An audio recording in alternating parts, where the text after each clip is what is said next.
আমরা একটা যুদ্ধ মধ্যপ্রাচ্যে আমাদের সামনে এখন চলছে। একটা জ্বালানি সংকটের মধ্যে আমরা সারা বিশ্ব আছি, বাংলাদেশ তার মধ্যে অন্যতম। কারণ আমাদের সোর্সটা হচ্ছে মধ্যপ্রাচ্য থেকে সব আসে, সেটা বন্ধ হয়ে গেছে। এর মধ্যে সরকারের পক্ষ থেকে বিভিন্ন বিশ্বের বিভিন্ন দেশ থেকে এটার সমাধান দেওয়ার জন্য কাজ চলছে এবং এই পর্যন্ত সফলভাবে আমরা এগিয়ে যাচ্ছি ইনশাআল্লাহ, এই ব্যাপারে চিন্তার কোনো কারণ নেই।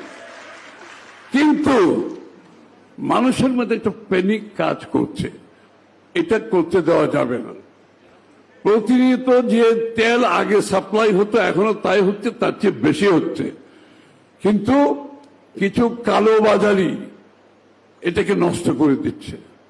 তারা অতিরিক্ত তেল নিয়ে কালোবাজারে বিক্রি করছে এবং সরকারের ভাবমূর্তি ক্ষতি করার চেষ্টা করছে। আমি এই কথাটা এই জন্য বলছি, আপনারা সচেষ্ট থাকতে হবে যার যার জায়গা থেকে।